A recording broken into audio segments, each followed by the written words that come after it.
Bueno, vamos a dar inicio entonces a esta comisión sobre estructura organizativa del Estado,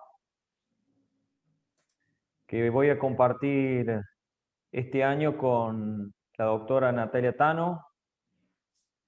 Yo soy Alfonso Buteler, soy profesor de la Universidad Nacional de Córdoba y la doctora Tano es profesora de Derecho Administrativo en la Universidad de Buenos Aires. Más allá de que visitamos distintas universidades nacionales y privadas, también en cursos de posgrado, seminarios, conferencias, etc. Así que vamos a tratar de compartir algunas cuestiones, diría yo, estructurales de la organización administrativa bajo esta denominación de estructura organizativa del Estado. ¿Están viendo ahí lo que yo estoy proyectando? Sí. Bien. Más allá de que estemos en el mundo virtual, tratemos que la clase sea dinámica, en el sentido de que si ustedes tienen dudas, preguntas, críticas, elogios, podamos prender el micrófono, intercambiar ideas y seguimos avanzando, así no se hace tan tediosa la clase para ustedes y también para mí, que extraño la presencialidad, pero bueno, ya me estoy acostumbrando a esto de hablarle a mi computadora. La idea que vamos a seguir en esta clase, la propuesta va a ser, como clase inicial, tratar de mirar la estructura organizativa del Estado desde la perspectiva constitucional, tratando de tener una mirada macro sobre cómo se desenvuelve sobre todo nuestro Estado nacional, aunque vamos a ir también indagando sobre las distintas posibilidades. Yo creo que la unidad, la temática de la organización administrativa es una de las asignaturas pendientes del derecho administrativo. Todavía el Estado sigue organizado, a esto me refiero en términos generales, sigue organizado como hace 2 siglos, y además tenemos que tener en cuenta que el Estado tiene una organización vertical basada en el principio de jerarquía, que toma del derecho canónico, es decir, que si lo miramos desde ese lugar, la organización estatal responde un poco a la organización de la Iglesia Católica, que tiene muchos siglos utilizando esa manera de organizarse, que no digo que sea mala, pero sí vamos a ir viendo a lo largo de este curso que es una materia que requiere algún grado de innovación, sobre todo a partir de la irrupción de las nuevas tecnologías. Es decir, no puede ser que la organización administrativa se siga dando desde esa lógica, digamos, procedimental, cuando los sistemas digitales nos permiten justamente salirnos del funcionamiento de la administración como una cadena, es decir, que de un eslabón va pasando a otro, a mirarlo más bien como si fuera un pulpo, la organización del Estado, que tiene diferentes,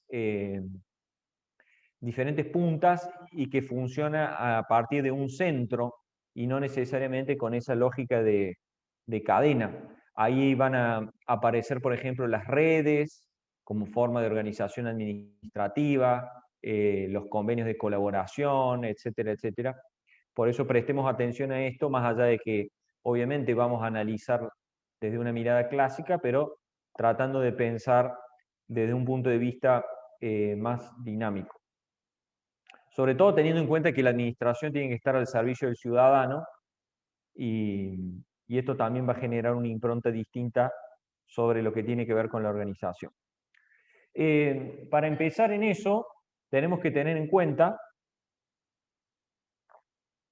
que la organización administrativa de un Estado básicamente surge de la Constitución y responde en la mayoría de los modelos constitucionales a un sistema de división de poderes, ¿no?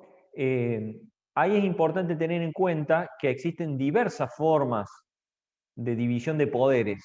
Ese creo que es un primer obstáculo que deberíamos remover, el de pensar que en todos los lugares, es decir, en todos los países, los poderes, las funciones, se dividen de la misma manera, ¿no? Nosotros tenemos una forma de división de poderes a través de un sistema de pesos y de contrapesos entre los diversos esquemas de gobierno, que ya vamos a ver cómo se da la división del poder. Pero es importante tener en cuenta entonces esta visión general que desde el punto de vista constitucional el poder se va a dividir dentro de un esquema territorial. La segunda cuestión que hay que tener en cuenta ahí es si la división de poderes como esquema de repartija del poder está para proteger al Estado o al ciudadano. Yo diría que en un modelo constitucional de derecho que hace anclaje en la idea de la dignidad humana, en realidad el sistema de división de poderes lo que busca justamente es la protección de los derechos individuales, es decir, ese sistema de pesos y de contrapesos es una forma de dividir el poder para restarle fuerza y de esa manera que no se avasalle con los derechos fundamentales de las personas, que en definitiva son el motor y el motivo de la creación del Estado. O sea, el Estado está para garantizar los derechos, para hacer que los derechos sean efectivos en el caso concreto, y si eso no ocurre, serán los jueces los que tengan el deber último de asegurar que los derechos sean efectivos en el caso concreto. Eso es justamente este principio que a veces se repite de la tutela judicial efectiva. Justamente, la tutela administrativa o judicial efectiva ya no está orientada a mirar solamente la existencia de ese derecho en una constitución, en una ley, sino en que los derechos sean realmente efectivizados en el caso concreto. Entonces, el sistema de división de poderes parte desde esa lógica de repartir el poder para evitar la suma del poder público y que esos estamentos se controlen entre sí a través de un sistema de pesos y de contrapesos. Aquí está la pregunta que yo le formulaba al principio, es decir, si el poder siempre se divide de la misma manera, esto es, si yo hiciera una encuesta antes de empezar la clase, aquí o cuando enseño en el grado, probablemente por abrumadora mayoría ganaría la tesis de que el poder se divide de la misma manera en todos los países.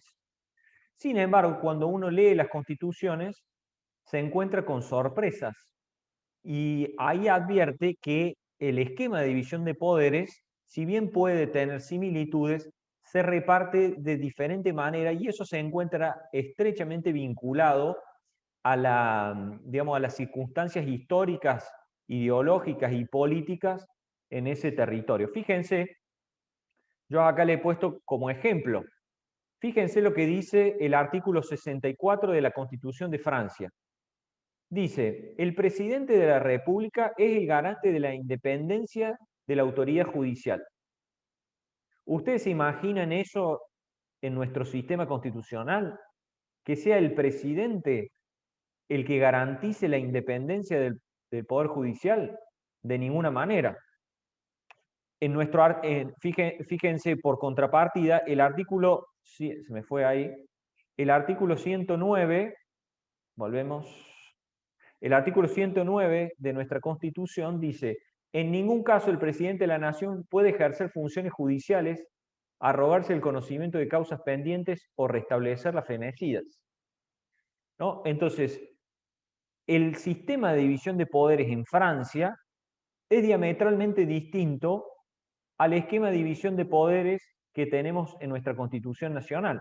Y seguramente ustedes dirán, bueno, pero eso es porque nosotros copiamos o seguimos el modelo constitucional de Estados Unidos, lo cual también es relativamente cierto, porque fíjense, por ejemplo, la Constitución de Estados Unidos, cuando se dictó, solamente contenía la parte orgánica, es decir, la división del poder en funciones, pero no tenía derechos.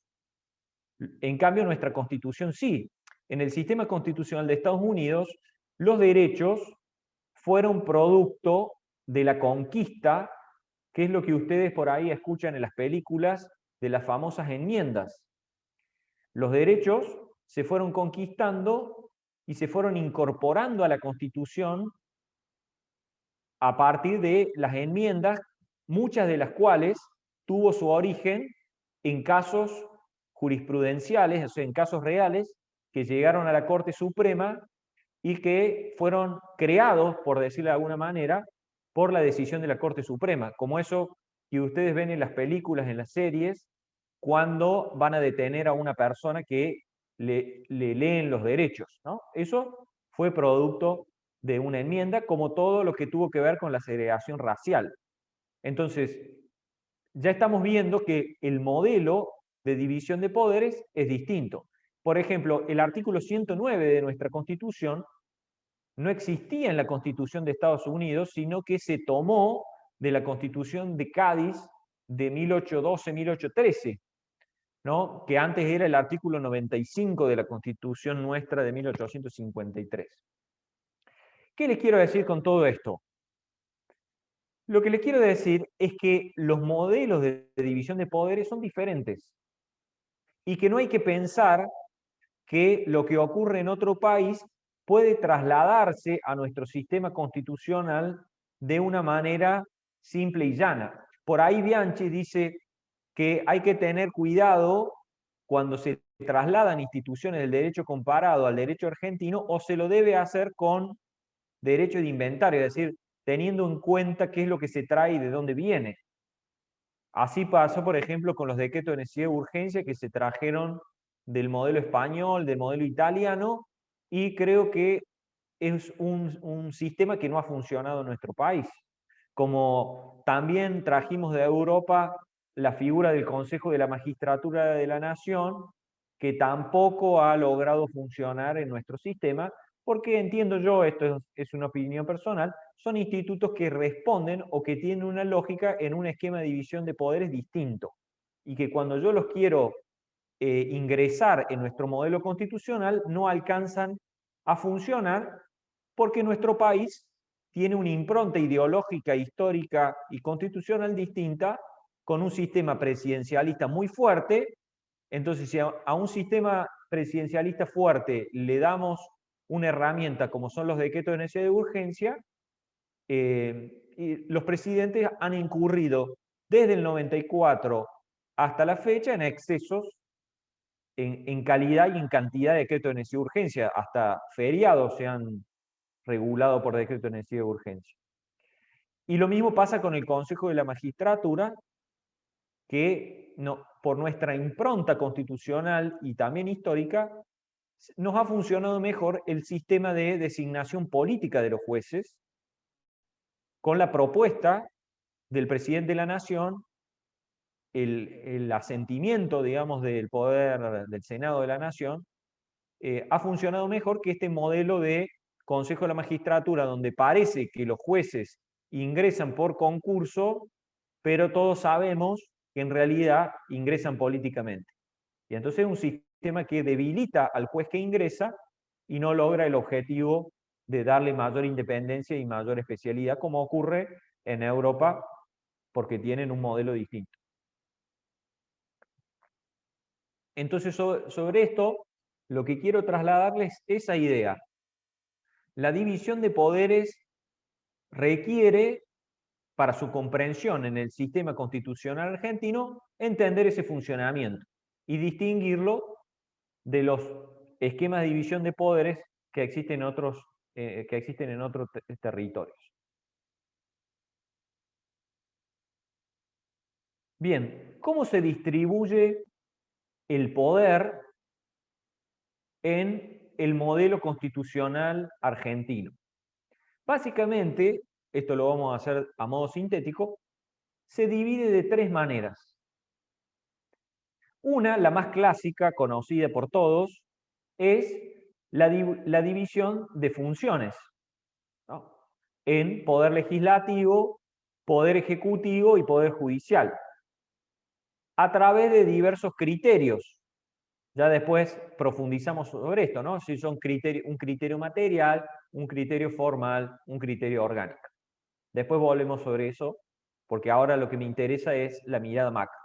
Entonces, si nosotros tenemos la Constitución enfrente, vamos a ver esta división que incluso se puede ver en los títulos entre poder legislativo, poder ejecutivo y poder judicial en lo relativo a la función, cosa que después vamos a poner en juego también. Otra forma en la que la Constitución divide el poder es en razón del territorio. Allí entonces tenemos el Estado federal, las provincias y la Ciudad Autónoma de Buenos Aires como un estamento que no alcanza a ser provincia, tiene, digamos, como una especie de estatus provincial, pero que no alcanza a tener la autonomía de una provincia, ¿no? Entonces, desde el punto de vista del poder, el territorio se divide entre el Estado federal, las provincias y la Ciudad Autónoma de Buenos Aires. ¿Bien? Con toda la, digamos, la riqueza que ese tema tiene, ¿no es cierto? Porque si hablamos de los mares, podemos hacer matices, si hablamos de los ríos, podemos hacer matices, si hablamos del ambiente, la distribución del poder se da con ciertos matices a través de los sistemas de presupuestos mínimos. Bueno, la Constitución ahí tiene una serie de reglas y de excepciones que hacen de esto algo muy rico, por supuesto, para analizar. Otra forma, a veces desconocida o que se pasa por alto, es la cuestión relativa al poder constituido y el poder constituyente, ¿no es cierto? El poder constituyente, el ejercicio se va a dar en la etapa fundacional del Estado a los fines de dictar una constitución o se le implementa para reformar la constitución. Esto es interesante porque también modifica la estructura de la división de poderes, como les dije. Ustedes saben, por ejemplo, que las constituciones pueden ser duras o blandas en lo que tiene que ver con el sistema de reforma. Nosotros tenemos un sistema rígido donde la modificación constitucional se tiene que hacer a partir de la intervención de un poder constituyente, ¿no? Que va a instalar las bases del funcionamiento del Estado y luego digamos que va a poner en funcionamiento a los poderes constituidos. En cambio, los sistemas europeos en general son sistemas blandos en lo que tiene que ver con los modelos constitucionales y entonces los parlamentos tienen facilidad para hacer modificaciones en la Constitución. Entonces, como verán, las particularidades de nuestro modelo constitucional son esos tres, mientras que, por ejemplo, en Europa la mayoría de los estados son unitarios y no tienen una diversidad regulatoria a partir de la división territorial. Yo no tengo tiempo ahora de indagar más sobre eso, pero sí les comento que todas estas cuestiones tienen como una especie de efecto dominó en donde se van relacionando mutuamente entre sí. Entonces, justamente, si el sistema es parlamentario, el poder para modificar la Constitución es un modelo blando, lo que generalmente está vinculado a un sistema de control de constitucionalidad concentrado, con una legitimación para el control de constitucionalidad amplio, donde los jueces no tienen control de constitucionalidad, sino solamente un organismo concentrado, como puede ser un tribunal constitucional o un consejo constitucional, y en general en esos sistemas la selección de los jueces se da a través de un método carrerista, ¿no? O sea, de ascenso a partir de la aptitud y las capacidades. En cambio, en los modelos de constitución rígida se presentan los caracteres opuestos. Los jueces tienen control de constitucionalidad, digamos, difuso, la legitimación para el control es restringido y digamos, el acceso o el ascenso en la magistratura no se da mediante un método carrerista, sino mediante designaciones políticas. Esto que yo les estoy comentando no son opiniones mías, sino, digamos, notas que uno advierte cuando analiza estos sistemas, digamos. Es un dato de la realidad. Por eso no hay que pasar por alto, no hay que soslayar todas estas notas al momento de analizar la posibilidad de importar derecho de otro sistema. Estamos hasta ahí con este esquema de la división del poder. Bien, ahora nos vamos a enfocar en la división del poder desde la perspectiva de las funciones para ir ingresando en lo que tiene que ver con la función administrativa y la organización administrativa. ¿Por qué les digo esto? Porque en realidad el derecho administrativo,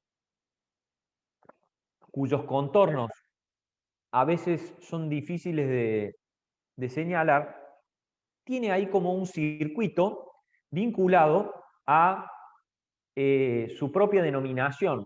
Porque cuando nosotros definimos al derecho administrativo, lo vamos a definir como el conjunto de principios, normas, etcétera, que van a regular la función administrativa. Con lo cual, la función administrativa termina siendo como la puerta de ingreso al derecho administrativo.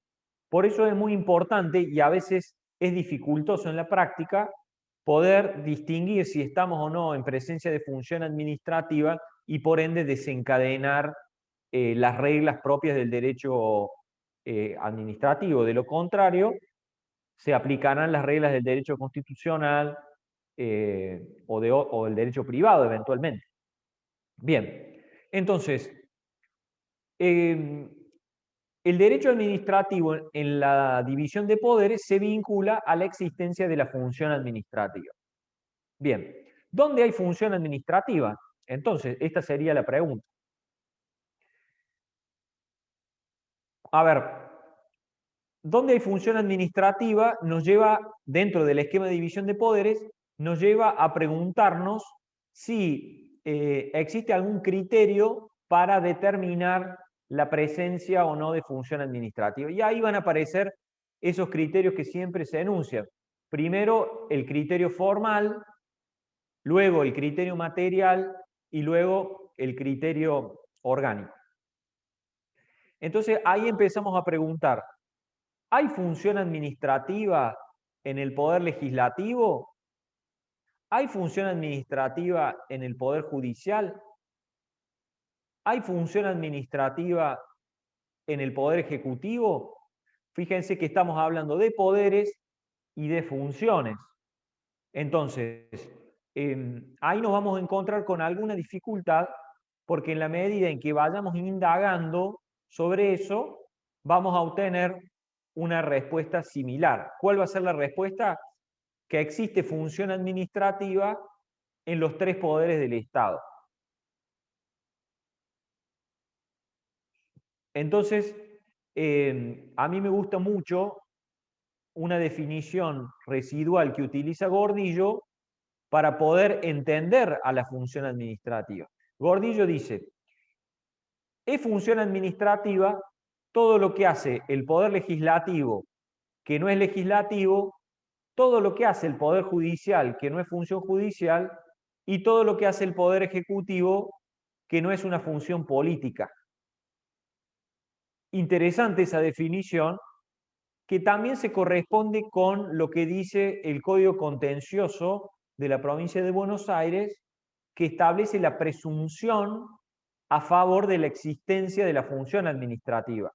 El Código Contencioso de la provincia de Buenos Aires dice, bueno, se presume que la actividad desarrollada es producto del ejercicio de la función administrativa. Interesante esa, esa pauta de interpretación, porque muchas veces es difícil decidir si estamos o no en presencia de función administrativa, porque también es difícil establecer un concepto, ¿no? Claramente nos damos cuenta cuando hablamos de la función legislativa, pero, o lo mismo de la función judicial, pero muchas veces es dificultoso. Fíjense, por ejemplo, cuando el Congreso de la Nación o una legislatura provincial declara un bien de utilidad pública a los fines de una expropiación, ¿no? Un bien individual, ese ejercicio, ¿es función legislativa? ¿Es función administrativa? ¿Cuál es el criterio que utilizamos a esos fines? O cuando una legislatura, un consejo deliberante, por ejemplo, aprueba un loteo, ¿no? Porque si nosotros empezamos a ahondar en esos ejemplos, vamos a ir de nuevo a buscar conceptos y nos vamos a preguntar cuál es el concepto de ley o de función legislativa. Y seguramente diremos, no, bueno, para que haya función legislativa tiene que tratarse de una norma general, abstracta, con vocación de permanencia, que se va a publicar. Bueno, en esos ejemplos de la expropiación, del loteo, etc., ¿hay una norma general, abstracta, con vocación de permanencia? Y yo diría que no. En esos casos, por ejemplo, los alemanes, que han discutido mucho este tema, entienden que ahí no hay función legislativa, sino función administrativa. Y fíjense que lo que yo estoy señalando no es una discusión teórica, es una discusión práctica, porque si nosotros entendemos que eso es una ley, deberíamos utilizar las herramientas del derecho constitucional para defendernos. Ahora, un amparo, una acción de inconstitucionalidad, declarativa de certeza. Ahora, si entendemos que eso es un acto administrativo, deberíamos aplicar las reglas del derecho administrativo. El agotamiento de la vía, los recursos, las acciones contenciosas, etcétera, etcétera. Y la realidad me demuestra, yo me dedico, más allá de la docencia, me dedico al ejercicio profesional como abogado, y en realidad he visto muchísimas veces casos en los cuales es difícil establecer si estamos frente a un supuesto de función administrativa o no. Muchas veces es dificultoso.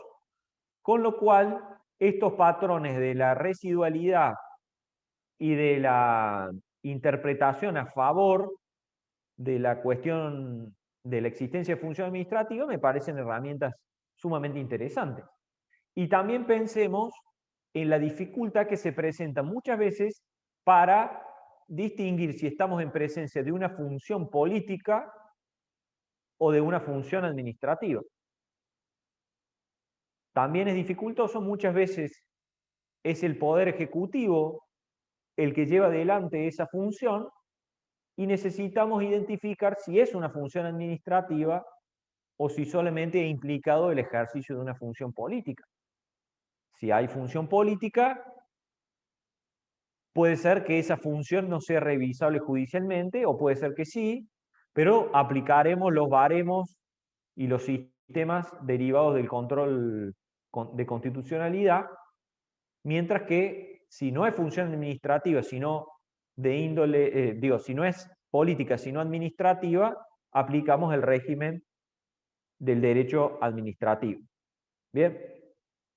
Entonces, me parece importante reforzar esas dos cosas. No sé si hay preguntas acá. Estoy viendo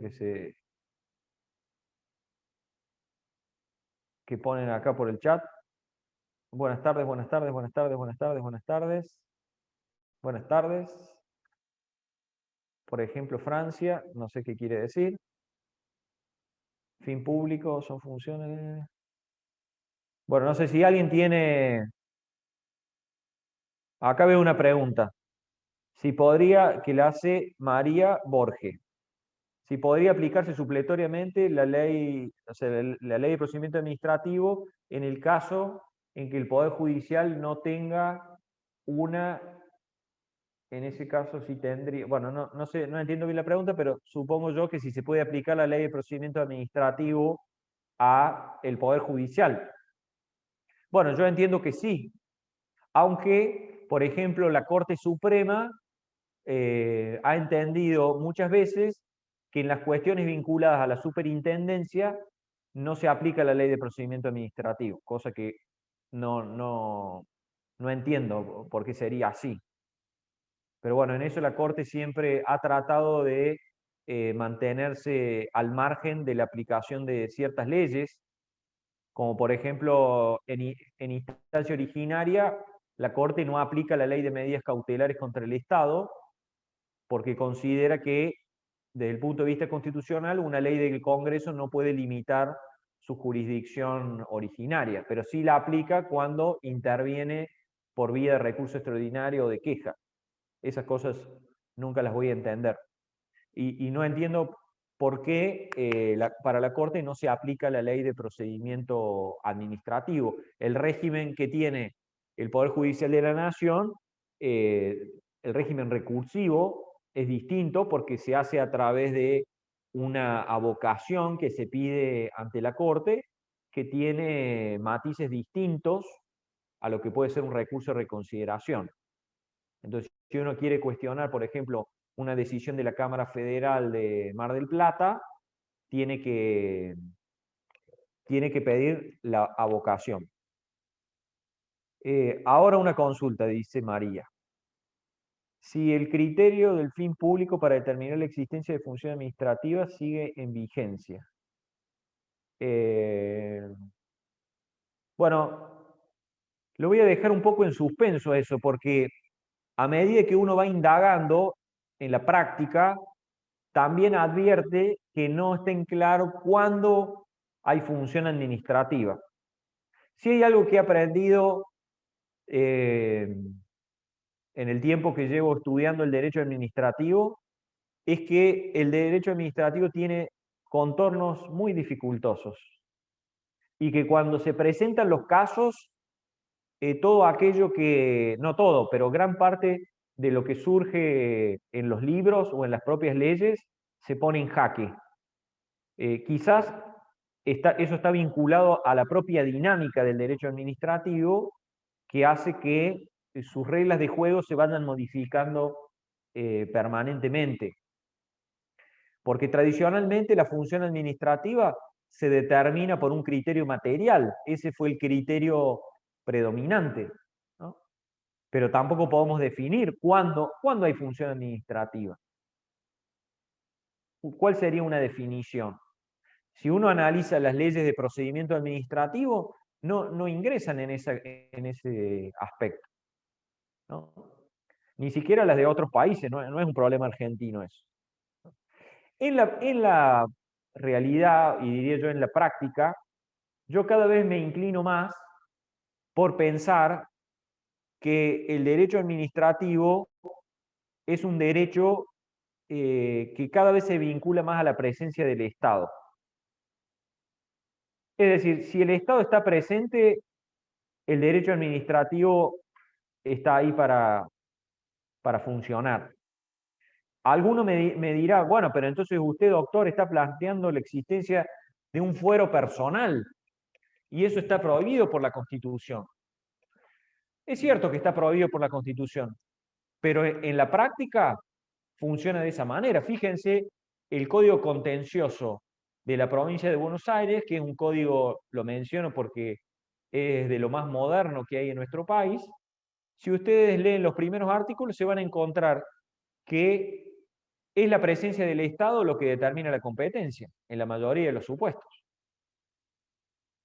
Y no como lo hacen los viejos códigos contenciosos administrativos, como lo hacía el código Varela antes, y ocurre en la mayoría de las provincias, donde se habla de una materia contenciosa administrativa.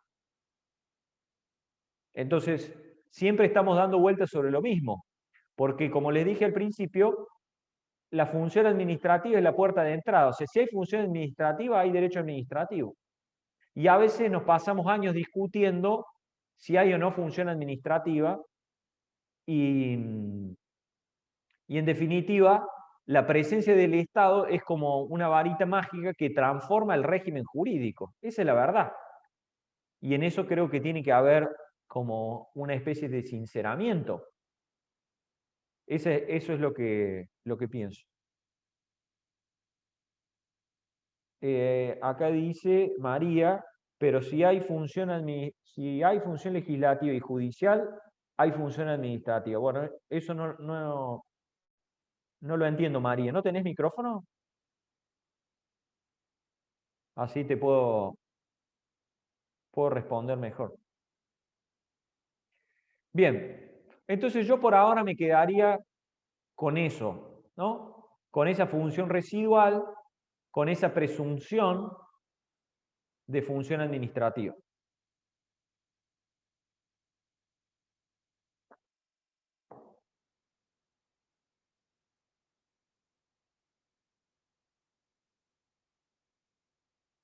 Bueno, lamentablemente no pude aclarar dónde hay función administrativa porque es difícil saberlo, pero dejamos enunciadas esas reglas. Pensemos ahora la pregunta siguiente: ¿dónde hay función administrativa? Bueno, lógicamente que hay función administrativa dentro de la administración pública, ¿no? Fíjense que nosotros en Argentina hablamos de administración pública, sin embargo la administración pública no existe como tal, ¿no? Porque la administración pública no tiene personería jurídica propia. Esto se me hace difícil a veces explicárselo a los alumnos de grado, pero la administración pública no tiene personería jurídica propia, como tampoco lo tiene el Poder Legislativo ni tampoco el Poder Judicial, sino que forman parte de un determinado Estado. Entonces, lo obvio es que hay función administrativa dentro de la administración pública, porque lo que hace la administración pública es función administrativa. Acá en el derecho administrativo es como una especie de cuentito circular, ¿no es cierto? Que nos lleva siempre al mismo lugar. Ahí obviamente que no tenemos dudas. Otra posibilidad, ya dentro de la organización administrativa, es que existe una administración central y luego existe descentralización administrativa, lo que en nuestro sistema jurídico se da a través de la creación de una persona, que puede tener diferentes formas jurídicas.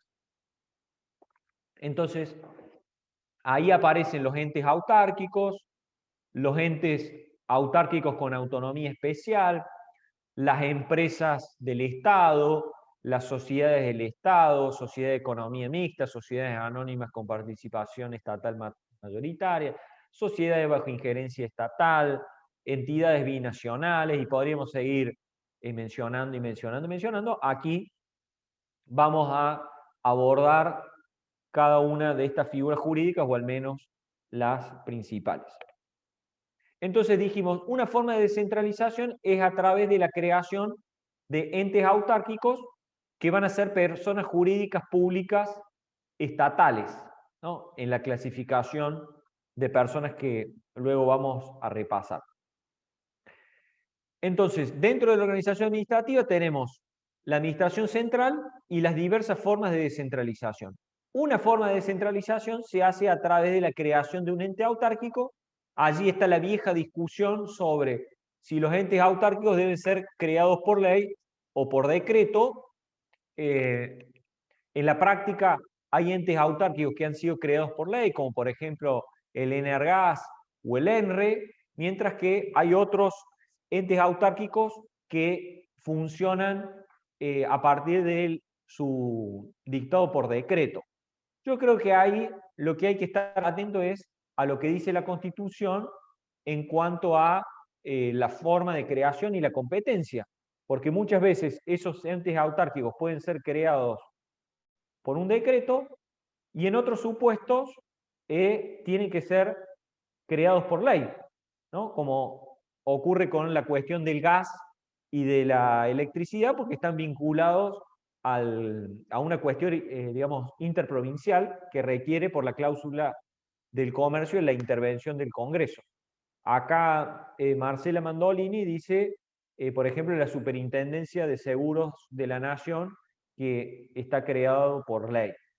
A mí en eso no, digamos, no me gusta entrar en una discusión polémica, si por ley o por decreto, sino estar atento a lo que la Constitución dice. Digamos. Si la Constitución exige que sea por ley, será de esa manera, de lo contrario puede ser por decreto. Lo que sí tenemos que tener presente es que los entes autárquicos tienen personería jurídica pública, o sea, tienen personería jurídica propia, lo que los habilita para ser demandado o demandar en juicio. Otra cuestión importante es que son una técnica de descentralización, es decir, que el ente autárquico va a integrar la organización administrativa del Estado nacional, provincial o municipal de que se trate. Esto va a tener mucha relevancia en lo que tiene que ver con los recursos administrativos que pueden interponerse, porque ahí, entre la administración central y la administración descentralizada, que en definitiva en este caso es el ente autárquico, hay una relación de tutela y no de jerarquía como ocurre entre un órgano y el otro. Entonces, la forma de control se va a dar a través del control de tutela que se patentiza en lo que ustedes conocen como el recurso de alzada.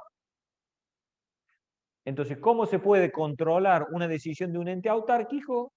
A través de un recurso de alzada que, como ustedes saben, a nivel nacional y en general en las provincias, es un recurso que es de carácter optativo. Ahí también es importante que tengan en cuenta que en algunos supuestos puede proceder lo que se denomina como recurso jerárquico menor, porque a veces en los entes autárquicos, sobre todo los que tienen cierta envergadura, la decisión puede emanar de un funcionario que no tenga la máxima altura jerárquica, sino una altura intermedia, digamos, una ubicación intermedia dentro de ese ente autárquico. Entonces, en esos casos, para agotar la vía administrativa hay que interponer un recurso jerárquico menor para llegar a la máxima autoridad del ente autárquico, y recién ahí queda habilitada la vía del recurso de alzada para ir al presidente de la nación, al gobernador, al intendente, o, porque es optativo, directamente a la vía judicial. Entonces, procede ahí el recurso jerárquico menor y la alzada en el caso que se decida hacerlo. Los entes autárquicos tienen, valga la redundancia, autarquía, es decir, la posibilidad de administrarse a sí mismo. En lo que tiene que ver con la designación, también eso depende de la regulación. A veces esos entes autárquicos tienen en su cabeza una competencia colegiada y otras veces están dirigidos por un órgano unipersonal. Y las formas de designación varían. A veces son designados por el Poder Ejecutivo, otras veces por diferentes estamentos, como por ejemplo está previsto para los entes autárquicos que deberían tener, o sea, son competencia colegiada, pero deberían tener, por ejemplo, un representante por los usuarios, ¿no? Entonces también la forma de designación está, digamos, está vinculada a la forma de la regulación. Otra cuestión que les anoté ahí es el régimen de bienes. Los bienes de los entes autárquicos son bienes del dominio estatal, ya sea que pertenezcan al dominio público o al dominio privado del Estado, dependiendo de si están afectados o no al uso público. En lo que tiene que ver con el régimen de empleo, en general, los empleados de los entes autárquicos son empleados públicos, aunque en muchos supuestos están regulados por convenios colectivos de trabajo. Ahí les hago algunas aclaraciones. Por supuesto que esto lo verán luego en lo que tiene que ver con el empleo público. Pero ojo con esto, que el vínculo con el ente autárquico sea de convenio colectivo de trabajo, no implica necesariamente que estemos hablando de una relación de derecho privado, ¿no es cierto? Porque ahí recuerden lo que dijo la Corte en el caso Madorrán, ya es un caso viejo, del año 2007, donde donde se declaró la inconstitucionalidad del convenio colectivo que había otorgado la posibilidad, creo que en ese caso era el INPI, si no recuerdo mal, donde se había dispuesto la posibilidad de que esta señora Madorrán, que había ingresado en una relación de empleo público con estabilidad, que pudiera ser despedida sin causa con el pago de una indemnización. La Corte declaró la inconstitucionalidad de eso. Entonces, ¿qué quiere decir? Al menos desde esa perspectiva de la Corte, que, a ver, la relación con el ente autárquico es una relación de empleo público bajo régimen de estabilidad, lo que no obsta a que la regulación de ese, digamos, de las características del empleo puedan hacerse mediante un convenio colectivo. ¿Se entiende esto? O sea, el convenio colectivo sirve para regular el régimen en vez de aplicar directamente un régimen genérico de empleo público, se lo hace mediante un convenio que además implica ahí una participación de las partes que llegan a un consenso, pero eso, según la Corte, no puede incidir o transformar una relación de empleo, digamos, de empleo público, en una relación de empleo privado regido por una estabilidad impropia, ¿no? Entonces no está mal que haya convenio colectivo, pero que el hecho de que existe un convenio colectivo no transforma la estabilidad del empleo público. Esto en términos generales, porque seguramente ustedes conocerán más que yo regímenes especiales en donde a lo mejor esto queda diluido. Yo estoy hablando en términos generales. Entonces, tiene personalidad jurídica propia, compone la organización administrativa, tiene la posibilidad de administrarse a sí mismo, los bienes son de dominio estatal, los empleados son públicos y tiene una relación de tutela que se materializa a través del recurso de alzada con la administración central. Bien, después tenemos otros entes autárquicos que tienen autonomía especial. Acá el ejemplo paradigmático es el de las universidades nacionales, ¿no? Que son entes autárquicos claramente, pero que tienen una autonomía.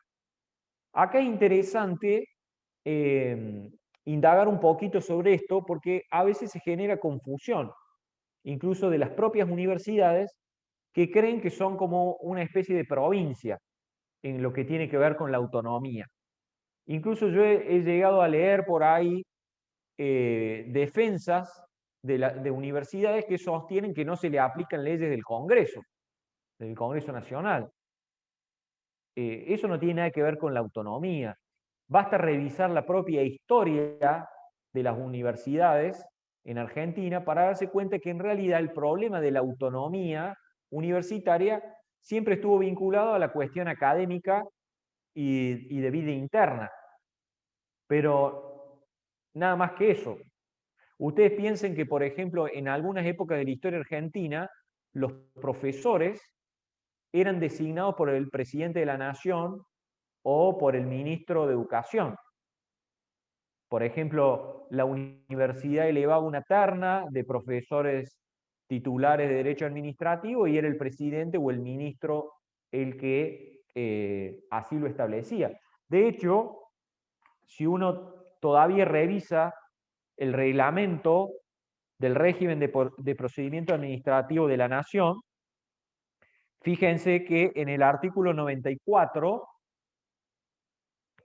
del decreto reglamentario de la Ley Nacional de Procedimiento Administrativo, dice: contra los actos administrativos definitivos o que impidan totalmente la tramitación del reclamo o pretensión del recurrente, emanadas del órgano superior de un ente autárquico, incluidas las universidades nacionales, procederá el recurso de alzada o la acción judicial pertinente. O sea, estamos hablando de 1972, la Ley de Procedimiento Administrativo autorizaba que las decisiones de las universidades, piensen en materia de un concurso, fueran revisadas por el presidente de la Nación. Claramente que eso afectaba la autonomía universitaria. Esto ha acontecido desde la ley Avellaneda en adelante, donde las universidades siempre buscaron su autonomía y el poder político trató de limitar a las universidades, ¿no? Porque siempre las universidades fueron cuna de, digamos, cuna de políticos y entonces claramente hubo una relación tensa siempre entre el poder central y las universidades. Además, ustedes piensen que hay universidades en Argentina, como la Universidad de Buenos Aires o la Universidad Nacional de Córdoba, que tienen presupuestos altísimos, más grandes que el de muchas provincias, ¿no? O sea que detrás de la cuestión universitaria también hay mucho poder. Entonces, la reforma del 94 lo que hizo fue consagrar esa autonomía universitaria que se va a plasmar en la cuestión académica y en lo que tiene que ver con la organización, ¿no? Entonces, en lo que tiene que ver con la cuestión académica, la Ley de Educación Superior establece que las decisiones de las universidades no son revisables por vía de alzada, sino directamente ante las cámaras federales. Entonces, no hay una relación jerárquica entre la universidad y la administración central. Y después, ahí en la Ley de Educación Superior, por ejemplo, está el tema de los estatutos, que pueden ser observados por el Ministerio de Educación, pero eventualmente la cuestión no la dirime el Poder Ejecutivo, sino directamente el Poder Judicial, ¿no? Entonces vemos ahí que las universidades aparecen como un ente autárquico que tiene una autonomía especial circunscrita a lo que tiene que ver con la cuestión académica y organizacional.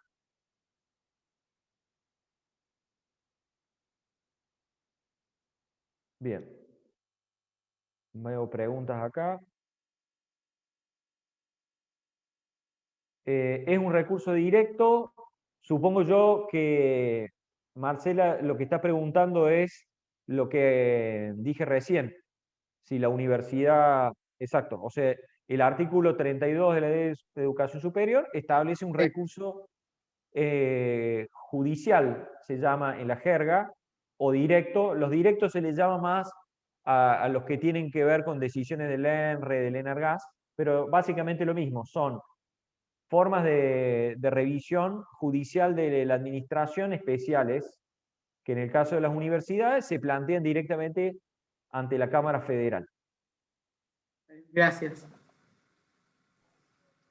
Quería contar respecto a este tema de las universidades, Sí. que, bueno, me encantó esta explicación tan clara de autarquía, autonomía y este ejemplo, perdón, este dato de que hasta encontró usted alguna defensa de la universidad diciendo que no le podían aplicar las leyes del Congreso, y me hizo recordar 28 años atrás, ingresando a trabajar en una universidad nacional, en relación a escuelas preuniversitarias, y que realmente lo que creían en las escuelas que dependían de la universidad era que por ser autárquicos y autónomos, ellos podían decidir todo lo que querían sin prestar atención a ninguna otra normativa superior. Hoy lo digo así resultándome cómico, ¿no? Tristemente cómico.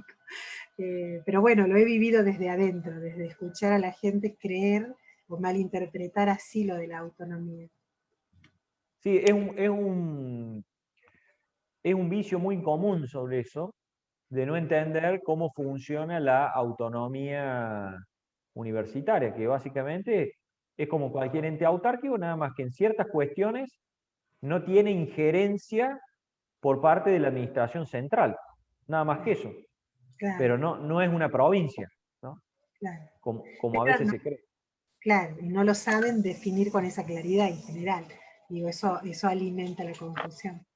Sí, a ver, yo creo que más allá de la postura que tienen las universidades, acá dice Mariana Pérez que algunas incluso no quieren aplicar el convenio colectivo de trabajo, será, imagino, el docente o el no docente, alegando la autonomía, ¿no? Sin embargo, la jurisprudencia de la Corte, por ejemplo, en eso siempre ha sido muy clara de cuáles son los límites de la autonomía. Incluso yo he visto dentro de lo que tiene que ver con la cuestión académica que se confunde la autonomía universitaria con, o sea, mejor dicho, las universidades derivan de la autonomía la imposibilidad de la revisión judicial. ¿Me entienden lo que les digo? O sea, la universidad X entiende que lo que resuelve en materia de, supongamos, de un concurso docente no es revisable por los jueces, cuando eso no tiene nada que ver con la realidad, porque si una ley del Congreso puede ser revisada por los jueces, ¿por qué no lo va a hacer una decisión universitaria? Ahí se mezcla la autonomía con una cuestión, digamos, política no justiciable, ¿no? Que no tiene nada que ver. Otra cosa distinta es el alcance del control, ¿no? Porque lógicamente el alcance del control judicial de un concurso docente para cubrir una cátedra de literatura rusa contemporánea o la cátedra de arbología, difícil, o se puede ser controlable judicialmente, pero lógicamente que los jueces están en una dificultad técnica, que es lo que se suele llamar discrecionalidad técnica, para el control. Que yo entiendo en esos casos los jueces no pueden suplir a la administración. Ahora, una cosa es la profundidad del control y otra cosa distinto es negar que exista control judicial en ese tipo de casos, como acá plantea el tema de la razonabilidad. Ahí hay muchas cuestiones porque también está el problema de la imposibilidad de repetir el juicio, que lógicamente también es una dificultad para el control. O sea, no se puede repetir lo que pasó en una clase, ante un concurso, en una prueba de oposición. Ahí ya no es un problema de autonomía universitaria, sino de la imposibilidad de repetir el juicio. Como no se puede repetir el juicio, el juez, o sea, la valoración que hizo el jurado de la clase, porque los miembros del jurado estuvieron ahí, obviamente que el juez no tiene posibilidad de controlar Sí, eso. sí. Sí, ¿Qué querés que perdón. mire ahora? ¿Quién quiere decir algo? ¿Y qué te ayudó? No, hay alguien que está No, hablando. estaba Perdón. hablando, no se ha dado cuenta, pero Pásamelo, ¿dónde lo pones? no ha silenciado el micrófono. Perdón, doctor, le quiero hacer Sí. una consulta, porque yo por la superintendencia tuve que contestar una demanda de un compañero de trabajo que puso en tela de juicio la evaluación de la prueba de oposición Convenio. de un concurso, ¿no? Un proceso de Sí. selección. Y el juez entró, o sea, conoció el proceso, no lo rechazó. Y tenemos que probar, ver, presentar los testigos, que fueron los integrantes de la comisión evaluadora. Bueno, después, por suerte, nos dio la razón, porque realmente fue todo realmente muy claro, la evaluación, los criterios y los puntajes. Pero mi compañero, el actor, puso en tela de juicio cómo se evaluó, qué puntaje tenía, qué se consideraba como antecedentes el puntaje. Y la justicia conoció. Bueno, pero No lo a ver, rechazó. en eso siempre hay mucha casuística, ¿no? Sí, obvio, sí. yo tengo, no sé si saben, pero tengo un libro escrito sobre concursos, así que es un tema que he estudiado bastante, Ah, bueno, anoto. sí, que está publicado en Astrea, pero yo realmente he visto de un lado y del otro cosas insólitas. Sí. No sé, por ejemplo, he visto bases de concurso que le daba el 80% del puntaje a la antigüedad y el 20% a los antecedentes. Entonces, si concursaba Zaffaroni con el chofer del gobernador, ganaba el chofer del gobernador, y claramente que no tenía mayor idoneidad que Zaffaroni. ¿Se No, entiende? sí, lo entiendo. Pero no fue, la verdad, por suerte no fue así el caso. He visto, por eso le digo que digamos, los reglamentos de concurso tienen que Sí, cumplir ciertas pautas de razonabilidad y estar orientados siempre por el principio de idoneidad, digamos, ¿no? O sea, sí. todo lo que se pone en las bases tiene que estar vinculado a la idoneidad y no a otra cosa, como suele ocurrir también, no sé, en las licitaciones a veces ocurre eso. Acá Balbi, Esther, me pide los fallos de la Corte sobre la autonomía. Bueno, Ah, nosotros sí. en el material de estudio le hemos dejado un extracto de otro libro mío que se llama Derecho Administrativo Argentino, y ahí en ese extracto digamos, del capítulo de organización administrativa están mencionados todos esos fallos. Así que pueden verlos ahí. Bueno, no sé cómo llegamos al tema de los concursos, pero bueno, eso me gusta a mí de las clases, que, sobre todo las clases de posgrado, que nos vamos por las ramas. Libro de concursos se llama Perdón.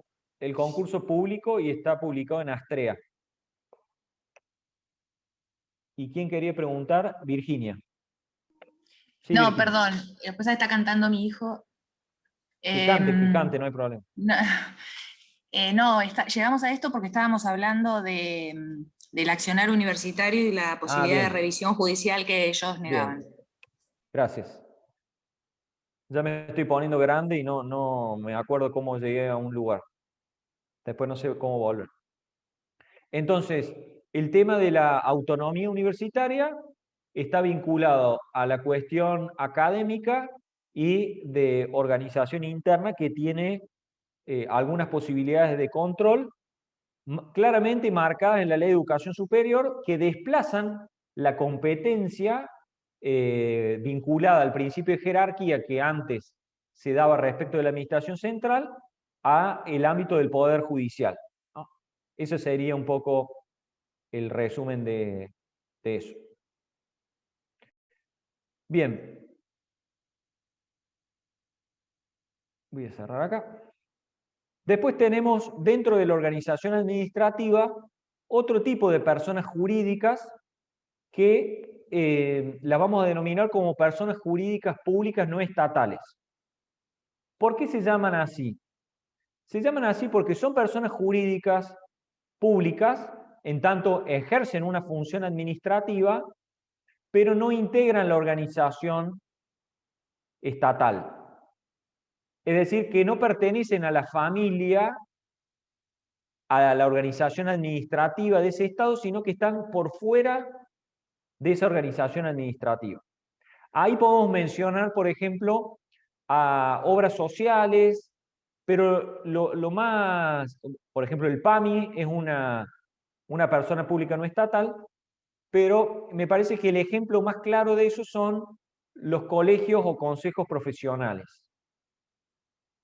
Colegios de abogados, colegios de ingenieros, de martilleros, de médicos, etc., ¿no? Es decir, una ley le otorga la función administrativa. Recordemos, a ver, que todas esas funciones administrativas de los colegios profesionales antes estaban en manos del Estado, que tenía un registro, generalmente dentro del Ministerio de Justicia, por ejemplo, o de los superiores tribunales, que tenían un registro de abogados, de martilleros, etc. ¿Bien? O el Ministerio de Salud, un registro de médicos. Cuando avanzan las profesiones liberales, cuando avanzan los títulos universitarios, obviamente hay una relación entre el título y la colegiación, porque la colegiación se deriva de un título, no de otra cosa. Entonces nacen estas sociedades intermedias que se llaman colegios o consejos profesionales, que van a tener asignada esa función administrativa por ley y van a ser dotados de personería jurídica pública no estatal. Lo mismo ocurre, por ejemplo, con las cajas profesionales. Acá veo muchas preguntas. Colegio de escribanos, colegio de abogados. Alguien que está preocupado por el PDF, me imagino será por el PowerPoint. Sí, por supuesto. Después se los paso, no hay problema. Bien. Entonces tenemos personas públicas porque ejercen esa función pública por delegación del Estado. El Estado en cualquier momento, no creo que vaya a ocurrir, pero el Estado podría recuperar esa función administrativa. No creo que quiera sumarse un problema más, pero podría hacerlo, derogar la ley y volver esa actividad dentro de la administración central. Entonces tenemos estas personas jurídicas públicas porque ejercen esa función administrativa, pero no integran la organización administrativa. Entonces, estas personas son personas jurídicas públicas, tienen personalidad jurídica propia, es decir, pueden estar en juicio o ser demandados, ejercen función administrativa. Acá esto es importante que ustedes tengan en cuenta porque también suele haber confusión en esto. La función administrativa está vinculada solamente y de manera exclusiva a aquella actividad que ha sido delegada, no a otra. Entonces, por ejemplo, en lo que tiene que ver con la función administrativa de los colegios profesionales, lo vamos a encontrar en la matrícula y eventualmente en el ejercicio de la potestad disciplinaria o sancionatoria. Ahora, todo lo otro no es función administrativa, sino que es función privada, sea comercial, del derecho laboral, ¿no? Pero, por ejemplo, una decisión que toma una asamblea o el directorio del colegio de abogados sobre, por ejemplo, no sé, cómo invertir el dinero o si adquirir o no una propiedad, son funciones que escapan a la actividad administrativa y que se rigen por el derecho comercial, el derecho societario, por los estatutos, ¿se entiende? Pero no hay ahí derecho administrativo si no está en juego la matrícula o el ejercicio de la potestad sancionatoria. Lo mismo es lo que tiene que ver con las cajas de profesionales, que sea la caja de arquitectos, la caja de abogados, de lo que fuere. También ocurre exactamente lo mismo. La función administrativa está vinculada a la cuestión previsional, pero no a un problema interno, qué sé yo, una disputa entre los miembros del consejo, una renuncia. Eso escapa o lo que puede ocurrir en una asamblea. A veces el límite puede ser finito, pero me parece que esto que les estoy comentando por lo menos les da una pauta. Son creadas por el Estado, generalmente a través de leyes. En general son las constituciones de las provincias las que regulan esta cuestión. Nuestra Constitución Nacional, obviamente que no dice nada sobre eso. Los empleados. Los empleados de los colegios, de los consejos profesionales, son empleados regidos por el derecho laboral. No hay ahí nada de derecho administrativo ni relación de empleo público. Lo mismo con el régimen de bienes. Los bienes son privados y escapan al derecho administrativo, y la naturaleza de sus decisiones, volvemos a lo mismo. Si están vinculadas al ejercicio de función administrativa, serán un acto administrativo, y de lo contrario estarán regidos por el derecho privado.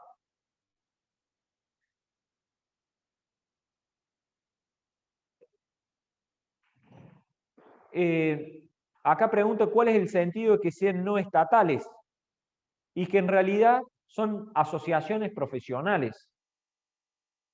Esa es la idea, o sea, forman parte de esa categoría de la libertad de asociación, y el Estado es el que decide encomendarles a ellos la administración de la matrícula profesional y el ejercicio de la potestad sancionatoria, que son funciones propias del Estado que le son delegadas.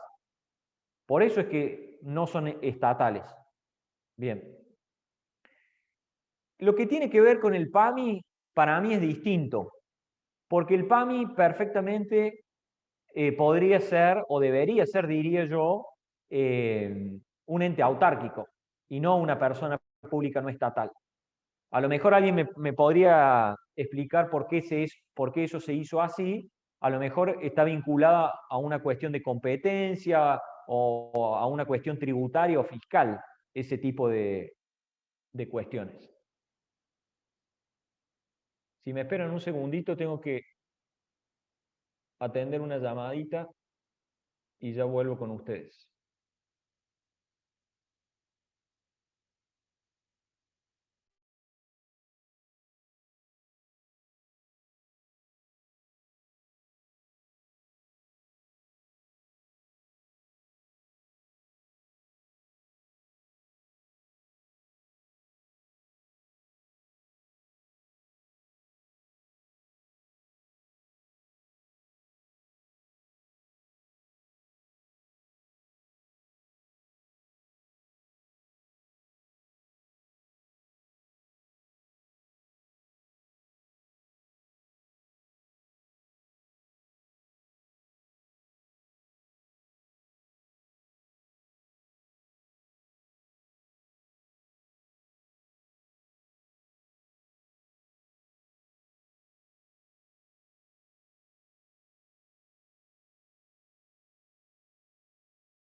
Acá estoy de nuevo.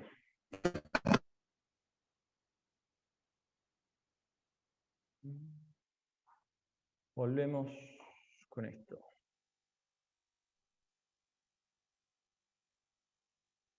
¿Están viendo ahí el PowerPoint? Sí. Bueno, gracias. Bien, entonces, eso serían las personas públicas no estatales. ¿No? Reiteramos, son personas jurídicas públicas porque van a ejercer una función administrativa por delegación del Estado, pero no integran la función, no integran la organización administrativa. Ahí, esa cuestión que les acabo de decir al último, eso va a incidir en lo que tiene que ver con la revisión de sus decisiones. ¿Por qué? Porque al no integrar la organización administrativa, no tiene un régimen de tutela respecto de la administración central. Razón por la cual, a mi modo de ver, sería improcedente la utilización del recurso de alzada para cuestionar las decisiones ante la administración central, ante el gobernador, por ejemplo. Pero hay algunos autores que entienden que cabe esa posibilidad. Yo entiendo que al no integrar la organización administrativa, esas decisiones directamente son revisables ante los jueces. Bien. Otra cuestión a analizar es si puede haber función administrativa, ejercicio de función administrativa en las personas privadas. O sea, si puede haber personas privadas que lleven adelante función administrativa. El típico ejemplo que se suele mencionar sobre esto son los concesionarios de servicios públicos o de obras públicas. Y ahí se plantea, por ejemplo, si cuando uno paga el peaje, hay ahí ejercicio o no de función administrativa. Desde mi perspectiva, esto es una opinión personal, los sujetos privados no ejercen función administrativa, sino que ejercen una función privada y en muchos casos tienen autorizado la realización de una determinada actividad propia del Estado. Por ejemplo, un concesionario a lo mejor tiene la autorización para actuar como sujeto expropiante. ¿no? Por ejemplo. Pero de eso no se deriva que su actividad sea función administrativa.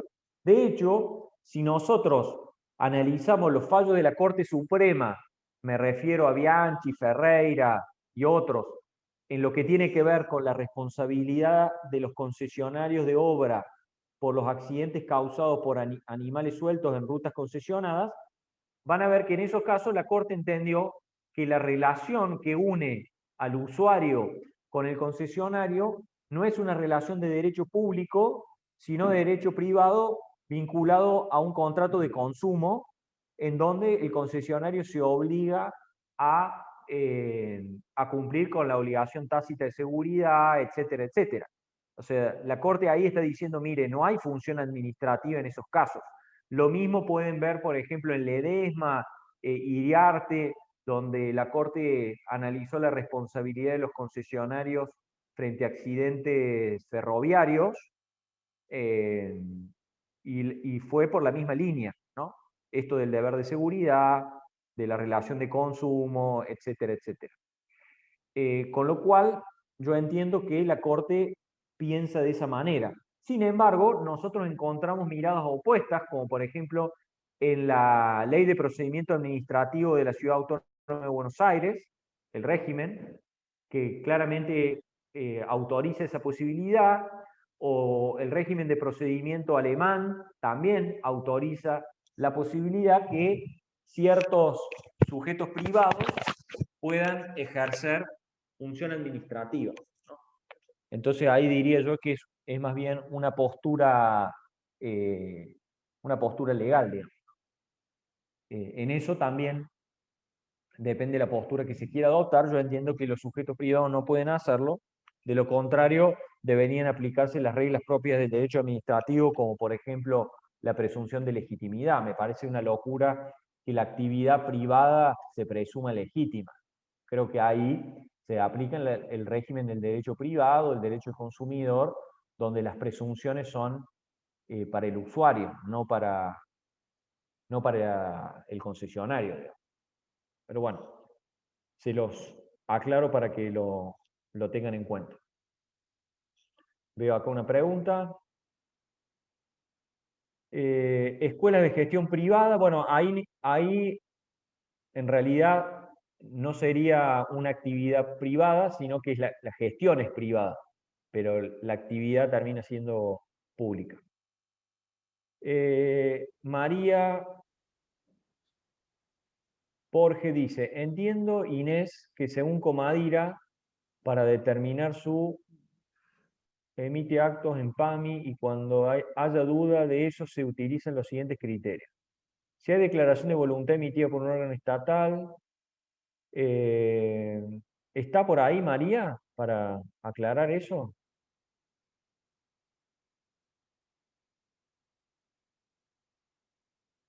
Bueno, y no sé, ¿por qué ponen presente? No entiendo. Hola, sí, Tienen que ¿qué poner tal? Sí, justo no hacía no tengo buena señal, pero me refería a que una de mis compañeras planteó Sí. una duda sobre si el PAMI emite actos administrativos. Vieja discusión. Claro, entonces yo justo tenía un apunte que tenía anotado de otra materia de otros años y estaba justamente, interactuando,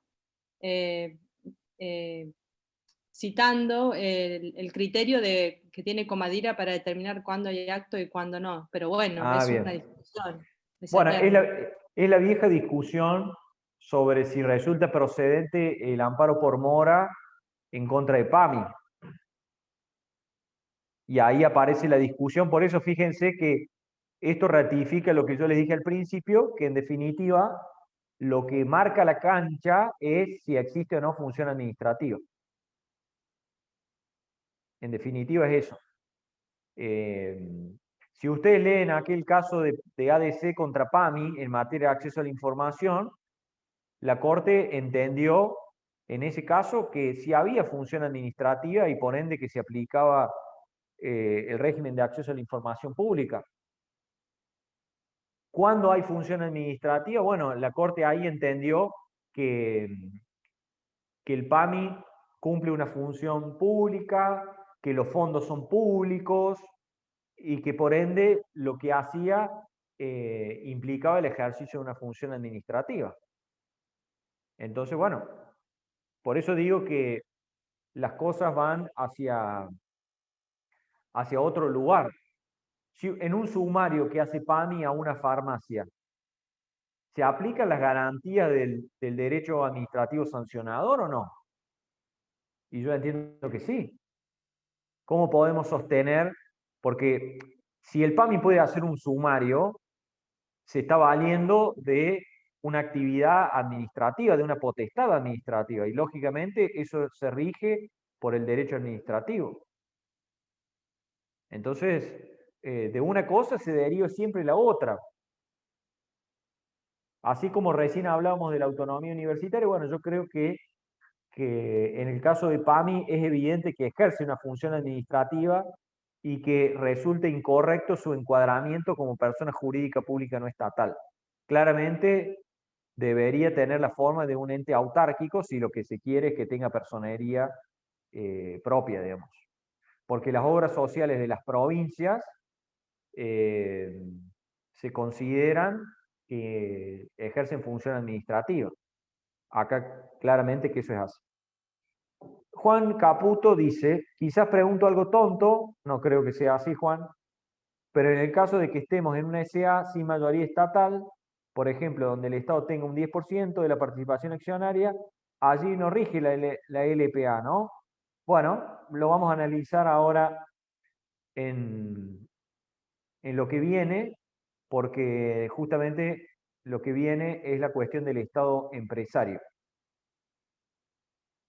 Y todo esto todas estas dudas que ustedes están teniendo son las que ratifican lo que yo les dije, que los contornos del derecho administrativo no son fáciles y que muchas veces hay que estar al caso concreto.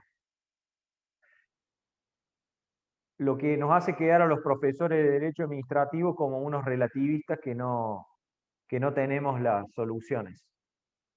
Una consultita. Sí. Frente a esta indeterminación, ¿no?, teórica, o bueno, frente a este panorama en el que estamos, es preciso determinar que dependiendo de qué postura o de qué lugar estemos, podríamos fundar una posición u otra y obtener un resultado positivo a nuestra posición. Por ejemplo, no es lo mismo ser el abogado de un administrado que responder por parte del Estado, que, bueno, a eso me refiero.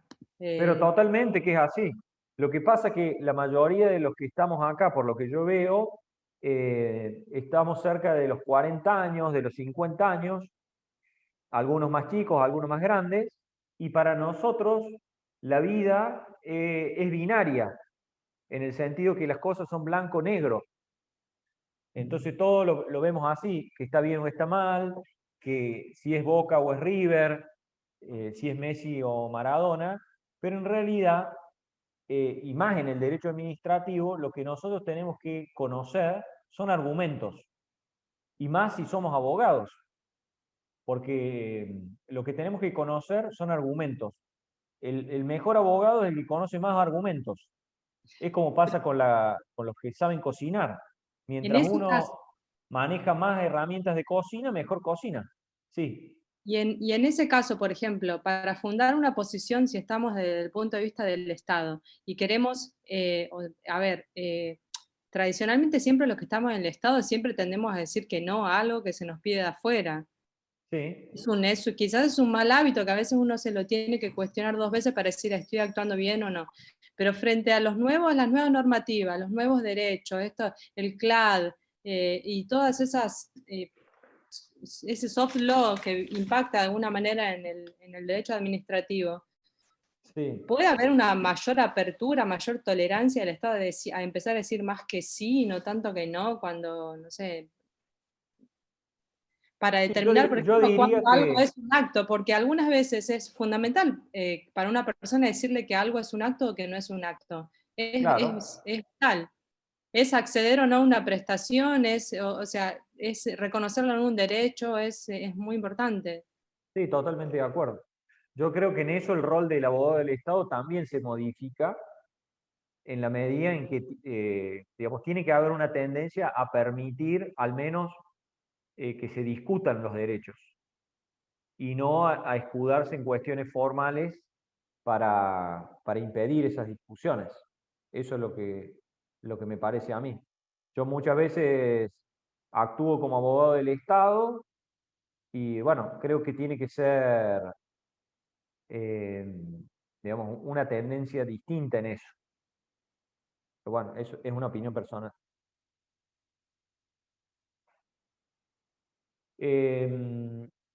Sobre eso después podemos ahondar más adelante también en lo que tiene que ver con este concepto de la buena administración, ¿no? Ya no basta con que el Estado sea un Estado presente, sino que tiene que ser bueno. O sea, tiene que dar un buen servicio. Virginia, ¿vos querías decir algo? No, perdón, estaba pensando digamos, el encorsetamiento legal de la función administrativa y la limitación de la responsabilidad del funcionario, pero igual creo que sí, que se impone la tendencia de revisar, de discutir las condiciones de admisibilidad del derecho. No sé si el derecho taxativo que Sí, marca sí. si no las condiciones de admisibilidad, sí, totalmente. Sí. Muy bien. Bien. Bueno, veamos entonces ahora rápidamente esto de la personalidad del Estado y lo del Estado empresario. A ver, estas son cuestiones básicas, ¿no? Pero claramente que la idea de la teoría de la doble personalidad del Estado ya ha sido superada. Esto de que el Estado actuaba en algunas cuestiones regido por el derecho privado y en otras cuestiones por el derecho público. Eso me parece que es algo que ya quedó superado con esta idea de una teoría de la personalidad estatal única. También me parece que con el tiempo está superándose aquella idea de que ciertos actos del Estado son regidos por el derecho privado y no por el derecho público. Ejemplos. Esa teoría que plantea la idea de contratos privados de la administración, o sea que la administración puede celebrar contratos privados. Yo sinceramente creo que esos enfoques ya han sido superados. Y les pongo un ejemplo. Vamos a suponer que el Estado Nacional celebra un contrato de locación para alquilar una propiedad de alguno de ustedes. Y lo hace para poner ahí una embajada, un hospital o lo que fuere. ¿Ustedes creen posible que mediante un juicio de desalojo ustedes puedan lograr el lanzamiento del Estado de ese lugar? ¿Qué va a hacer el juez? ¿Va a tener en cuenta el interés público comprometido? Obviamente que sí. Sin embargo, ahí estamos hablando de un contrato privado del Estado, donde en teoría no se aplican prerrogativas, donde hay una relación de paridad y no de subordinación. Sin embargo, fíjense en el Código Civil nuevo, no me acuerdo ahora el artículo, habilita un régimen de locación propio para el Estado. Y esto en la práctica existe, ¿no? El Estado impone sus condiciones también como locatario. Y eso es muy común. Entonces, la idea de contratos privados de la administración es digamos, es una figura que al menos cada vez va a tener menor aplicación, porque volvemos a lo que decíamos antes, es la presencia del Estado lo que transforma las reglas de juego. En eso el Código Civil y Comercial tiene algunas cuestiones ahí.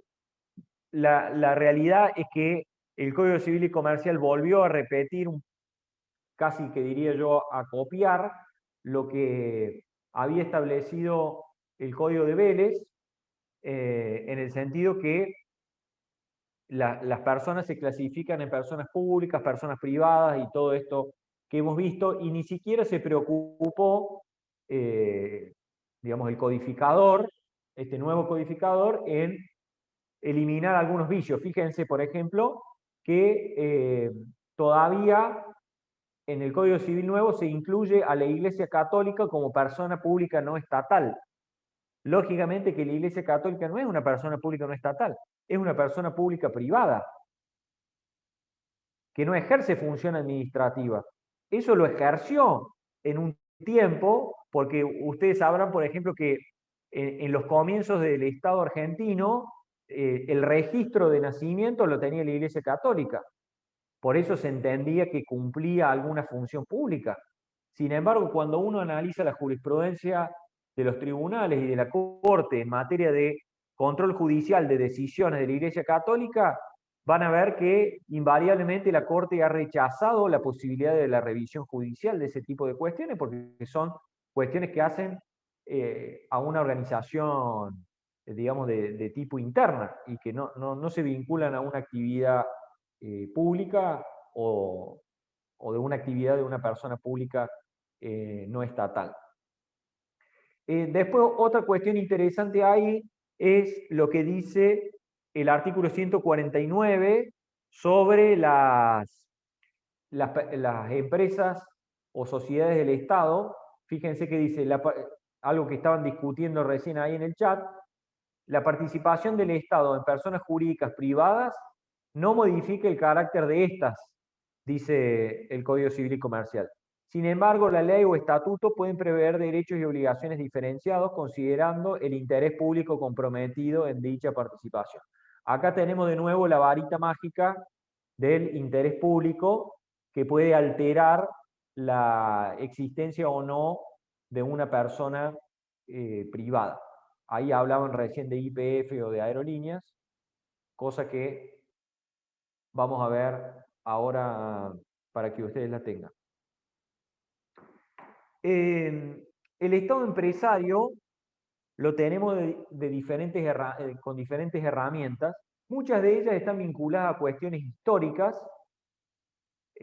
Por ejemplo, las empresas del Estado y la sociedad del Estado fueron el modelo que se utilizó, diría yo, de 1950 en adelante para la prestación de los servicios públicos.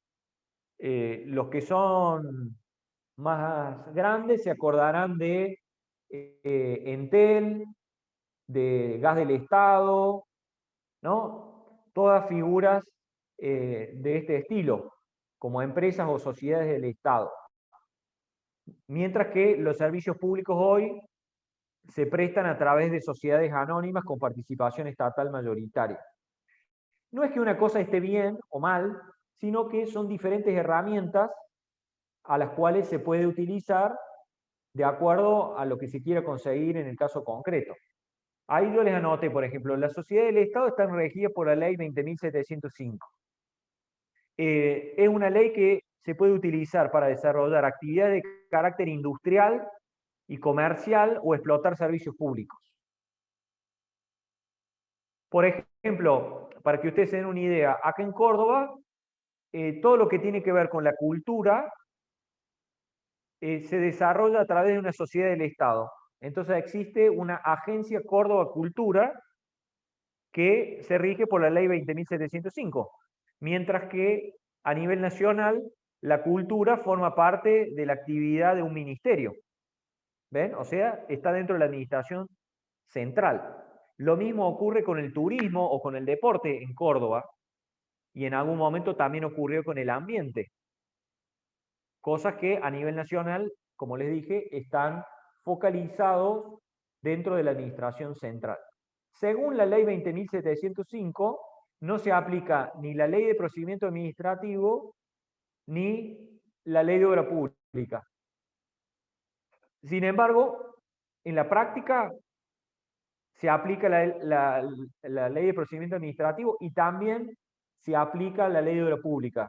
Yo he visto, por ejemplo, acá en Córdoba también hay una sociedad del Estado que administra la terminal de ómnibus y hace obras públicas y se rige por la ley de obra pública, a pesar de que la ley 20.705 dice que no se aplica.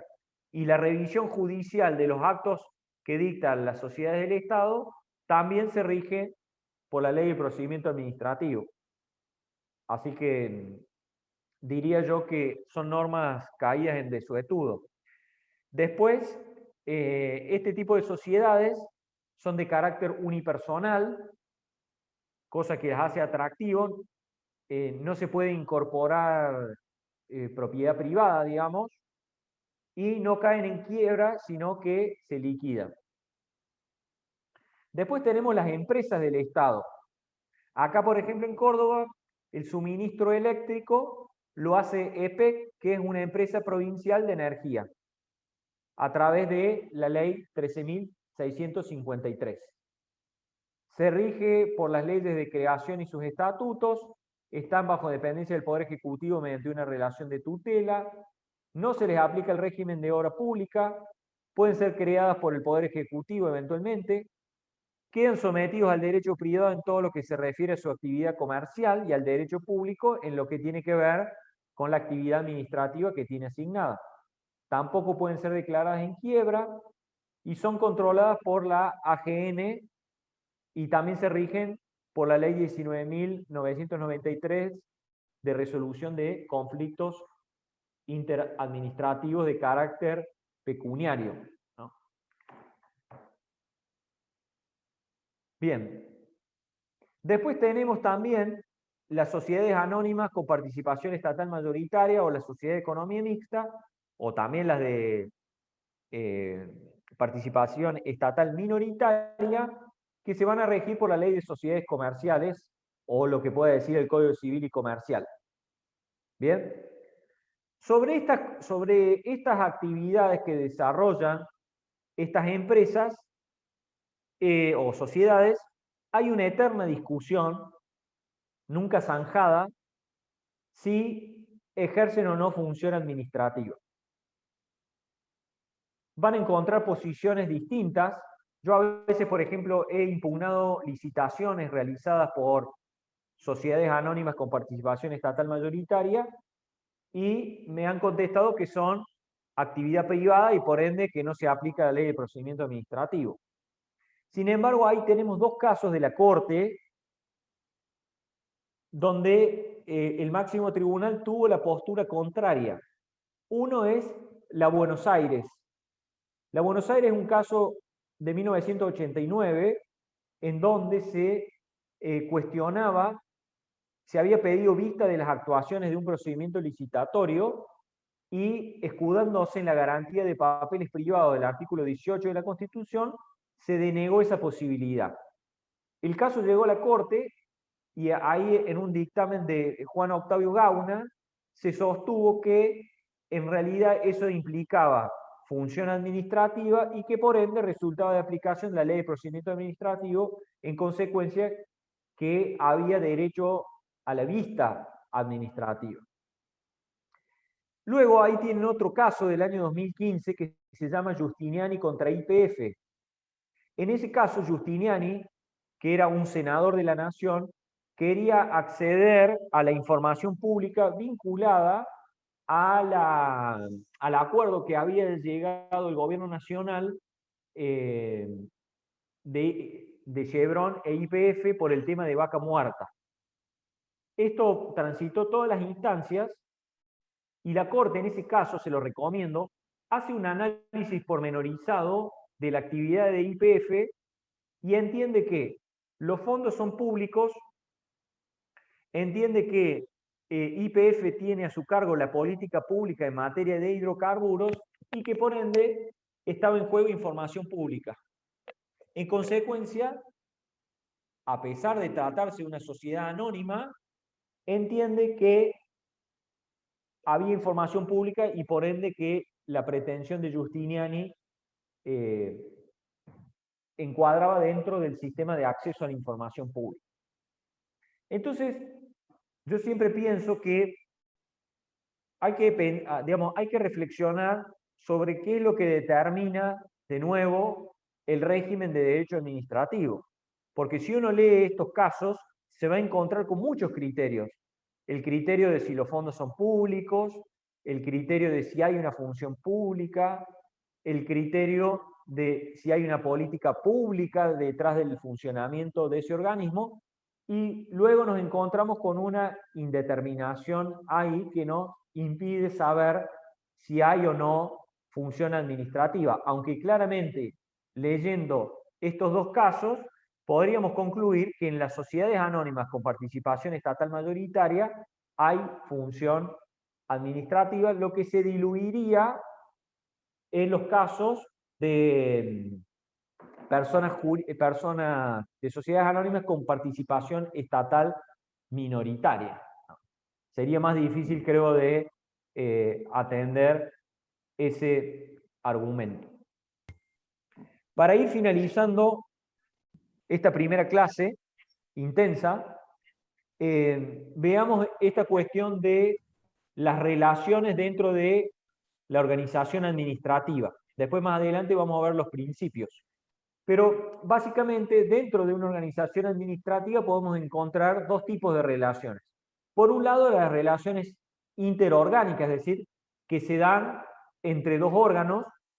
Allí nos vamos a encontrar con que tenemos un órgano el cual actúa a través de un órgano persona, y lo que hace ese órgano persona se le imputa al órgano. O sea que, en definitiva, la teoría del órgano es una teoría de imputación de consecuencias, como lo son la teoría del mandato o la teoría de la representación. Ahí la Corte, en 1984, en el caso Badel, que era un tema de responsabilidad del Estado, entendió que esa teoría de imputación de consecuencias es una teoría de imputación de consecuencias directas, no indirectas. O sea que lo que hace el órgano persona se le imputa al órgano institución de manera directa.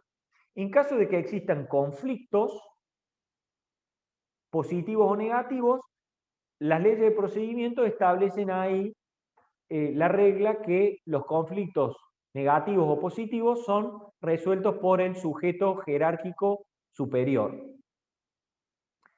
En cambio, la relación interadministrativa es aquella que se da entre las diversas personas jurídicas públicas que componen la misma organización administrativa. Pensemos un conflicto entre la Superintendencia de Seguros de la Nación y el Banco Nación, entre una universidad y el Banco Nación, entre una universidad y otra, etcétera, etcétera. Ese tipo de conflictos interadministrativos, como regla, se deben dirimir con la intervención del superior común y por ende no con la intervención judicial. Hay numerosos casos que se han llevado a tribunales y la Corte ha señalado que los conflictos interadministrativos deben ser resueltos dentro de la propia administración y no son cuestiones justiciables, digamos, de la actividad administrativa. El único ejemplo que escapa de esa regla es el caso de Facultad de Ciencias Médicas contra Universidad Nacional de La Plata, donde se dio un conflicto ahí entre la facultad y la universidad. Lo lógico hubiera sido que la decisión la debiera haber, o digamos, el diferendo hubiera sido resuelto a favor de la universidad, por ser el superior común.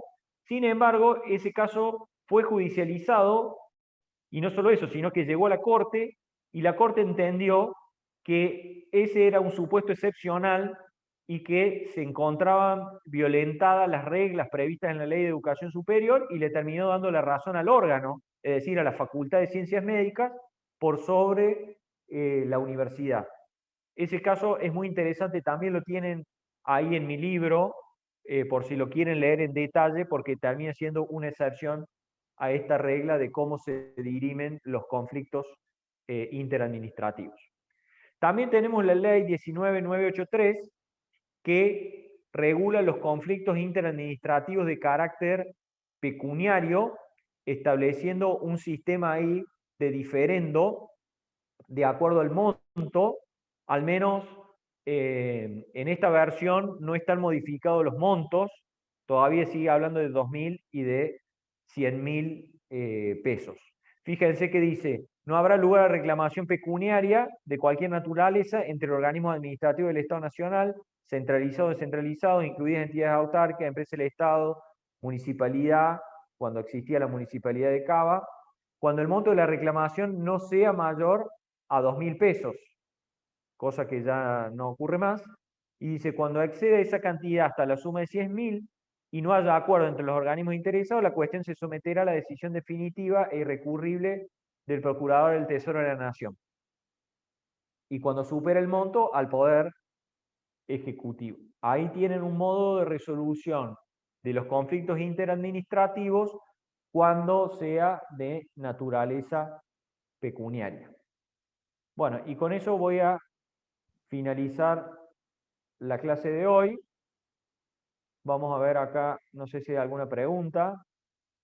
Perdón, profesor, yo quería hacer un comentario en relación a la causa de Justiniani, que en realidad se le dio información porque se hizo aplicación de la ley 25.831 y está incluido dentro de lo que se considera información ambiental, porque tiene que ver con el estado del ambiente y sus componentes. Por eso se le dio curso. No, por eso.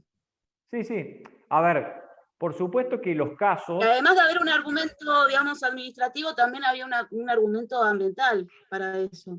Bueno, sí, muy interesante. Había un argumento ambiental, aunque la cuestión sería así, que los argumentos utilizados en la Corte, en ese caso, para admitir el acceso a la información, son argumentos relevantes para decidir si las sociedades anónimas con participación estatal mayoritaria ejercen o no función administrativa. Son argumentos. No es que la Corte haya dicho eso, que sí lo dijo en el caso La Buenos Aires. Pero sumado eso a lo que dijo la Corte en los casos de animales sueltos, parecería ser que hay una contradicción, ¿no?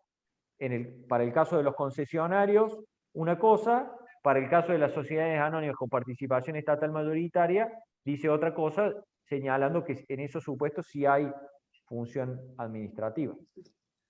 Okay. Perfecto. ¿Alguna otra pregunta?